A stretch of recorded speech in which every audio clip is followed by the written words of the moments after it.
নমস্কাৰ, মোৰ চেনেলটোলৈ আপোনালোকক স্বাগতম জনাইছোঁ। আজি বিহাৰৰ ছট পূজাত প্ৰসাদ ৰূপে ব্যৱহাৰ হোৱা ঠেকুৱাৰ ৰেচিপি এটা লৈ আহিছোঁ। এই ঠেকুৱা ময়দাৰেও বনাব পাৰি, মই কিন্তু আটাৰে বনাই দেখুৱাম। তেতিয়াহ'লে আহকচোন কেনেকৈনো বনালোঁ চাই লওঁ। প্ৰথমতে আটা লৈছোঁ 2 কাপ, চেনি লৈছোঁ আধা কাপ, ঘি লৈছোঁ 4-5 চামুচ লৈছোঁ, চব গুটি লৈছোঁ অকণমান।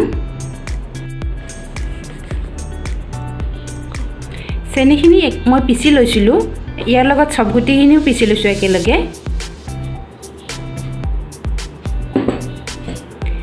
ঘি দিম, প্ৰথমতে 3 চামুচ দিম। ঘিৰ সলনি ৰিফাইন অইলো দিব পাৰিব।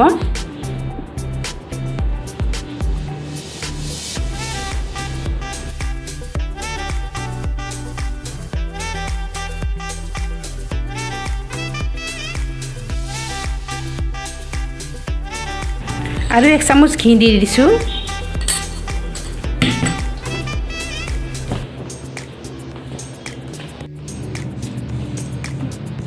এনেকৈ বান্ধিলে যাতে বান খায় সেইটো হিচাপত ৰাখিব লাগিব। এতিয়া পানী দি দিম অলপমান, ডাঠকৈ মঠিব লাগিব।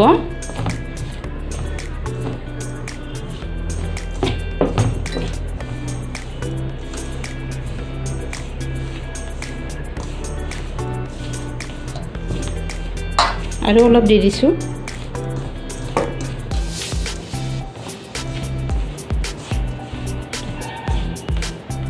এনেকুৱা ডাঠ হ'ব লাগে, ইয়াতকৈ পাতল হ'ব নালাগে ডোটো।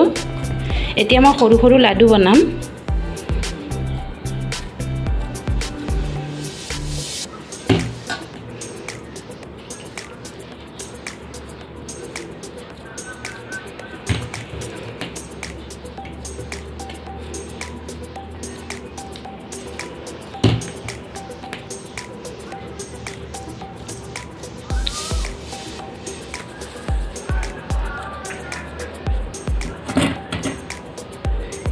ইয়াৰে ডিজাইন দিব পাৰি, দেখিছেনে?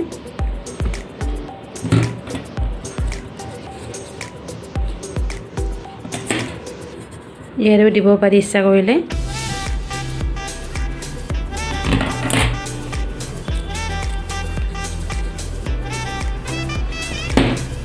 কটা চামুচেৰেও দিব পাৰি।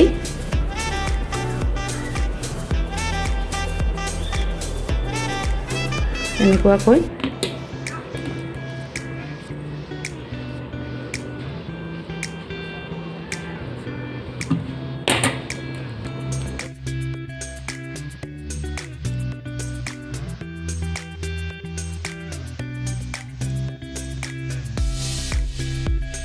এনেকৈ মই গোটেইকেইটা বনাই লওঁ, ডিজাইন দি লওঁ।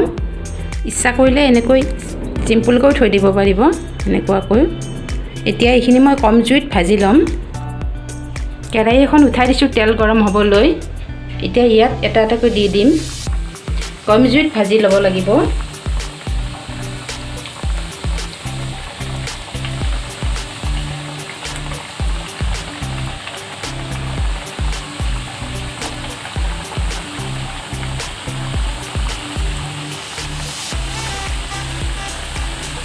এনেকৈ ৰঙা হোৱাকৈ ভাজি ল'ব লাগে কম জুইত।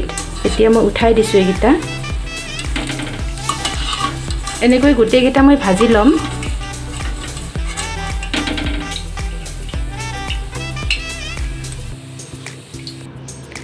ঠেকুৱা ৰেডি হৈ গ'ল। এনেকুৱাকৈ ফাটিব লাগে, এতিয়া গম পাব যে এইটো একেবাৰে হৈ গৈছে। আৰু ভিডিঅ'টো যদি চাই ভাল পায় লাইক কৰিব। নতুনকৈ অহা ভিউৱাৰ্ছে ছাবস্ক্ৰাইব কৰিবলৈ নাপাহৰিব। ধন্যবাদ।